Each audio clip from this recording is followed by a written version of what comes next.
Martes de la 16ª semana del tiempo ordinario. Del Evangelio según San Mateo, capítulo 12, versículos del 46 al 50.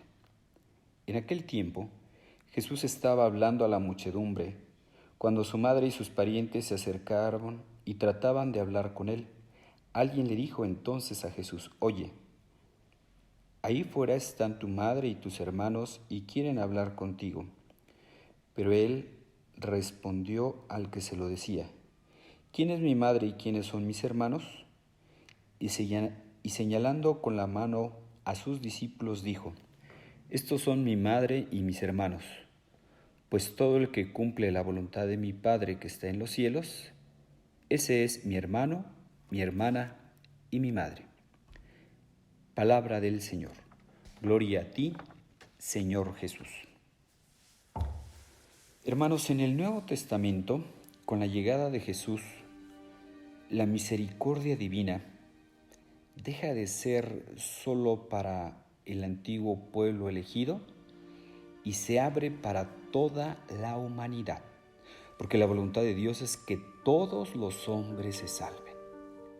En el Evangelio de hoy, Cristo nos pide trascender los límites de la familia de sangre o de raza, para aceptar como hermanos a todos los que escuchan la palabra de Dios y la ponen en práctica.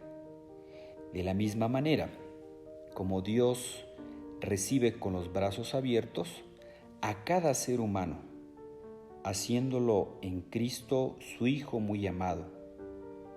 De la misma manera, el Maestro nos manda tratar y amar a todos nuestros hermanos, miembros de la misma y única familia, que es la familia de Dios, ya que todo el que cumple la voluntad del Padre, de mi Padre, dirá Jesús que está en el cielo, ese es mi hermano, mi hermana y mi madre. Hermanos, Jesús nos invita a que pertenezcamos a la gran familia, a la gran familia de Dios. Así como en esta ocasión que les dice: mi hermano, mi hermana y mi madre son los que hacen la voluntad de mi Padre.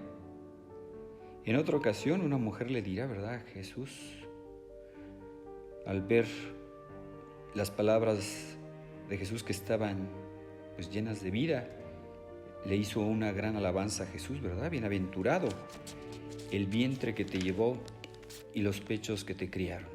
Pero el Señor dirá, Jesús dirá, no por querer rechazar esto, sino Él les dice: bienaventurados más bien los que escuchan la palabra de Dios y la guardan. Es decir, las que escuchan la palabra de Dios y la ponen en práctica. Recordemos también otro pasaje de la Escritura, cuando Jesús se perdió y lo hallaron días después. En esa búsqueda afanosa de 3 días, Jesús tenía 12 años y ahí les dijo Jesús, con un amor sin límites y con una claridad total: ¿por qué me buscan? ¿No saben que es necesario que yo esté en las cosas de mi Padre? Desde el comienzo vemos cómo Jesús estuvo dedicado a las cosas de su Padre. Anunciaba el reino de Dios a su paso en todas las cosas, en todos los lugares donde pasaba, anunciaba el reino de Dios. En esta dimensión nueva, un vínculo como el de la fraternidad significa también una cosa distinta de la fraternidad según la carne, que deriva de un origen común de los mismos padres, y aún la maternidad, que adquiere un significado muy diverso, más profundo y más íntimo. Nos enseña repetidamente el Señor que por encima de cualquier vínculo y autoridad humana, incluso la familiar, está el deber de cumplir la voluntad de Dios, la propia vocación. Nos dice que sugerirle de acerca en la propia vocación, la que Él ha dado a cada hombre y a cada mujer, nos lleva a cumplir su vida hasta el punto de intimidad que constituye un vínculo más fuerte que el familiar. Hoy nosotros nos podríamos preguntar, ¿yo me esfuerzo en hacer la voluntad de Dios en todo momento? ¿Y cómo si hacemos la voluntad de Dios vamos a ser como de la familia de Jesús? Preguntémonos en oración, ¿hago la voluntad en todo momento de lo que Jesús me pide? Yo creo que antes de actuar es bueno que pensemos, ¿verdad? ¿Estoy haciendo la voluntad de Dios o mi voluntad? De hecho, los grandes avances en la vida espiritual es ser más de Dios y menos de nosotros. O como decía San Juan Bautista, ¿verdad? Conviene que Él crezca y que yo disminuya. Que nuestra voluntad sea hacer la voluntad de Dios. En la semana pasada veía por allí a un joven, y iba en el coche, y veía por ahí a un joven por ahí en un camellón, que se estaba drogando. Y pues era impresionante, ¿verdad? Que ver cómo él estaba en su mundo, ahí metido, ahí perdido. Y algo que nos deja cualquier vicio es que se va debilitando nuestra voluntad, ¿verdad? Yo decía, este pobre joven, pues es esclavo, ¿verdad? En una mano tenía, pues no sé, era un algodón ahí con una sustancia, en la otra mano tenía ahí la sustancia, quién sabe qué sería, tiner o quién sabe qué sería, pero se había perdido el pobre, ¿verdad? Y eso es lo que nos dejan los vicios, ¿verdad? Las drogas, el alcohol, que se nos va debilitando la voluntad. Que no hacemos la voluntad de Dios, que acabamos siendo títeres de los vicios, nos esclavizan, nos encadenan. Platicaba con un joven que él tenía problemas de alcohol.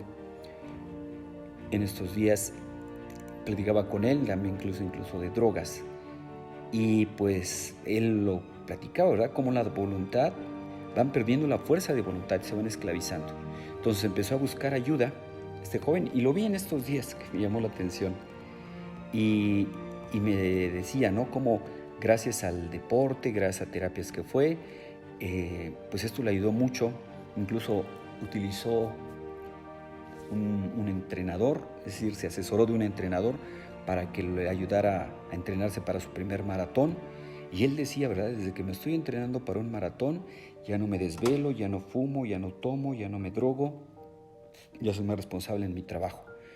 Y después de que hizo su primer maratón, me decía en estos días que le dijo a su entrenador, ¿ahora qué sigue? Ya hice mi primer maratón, ¿ahora qué sigue?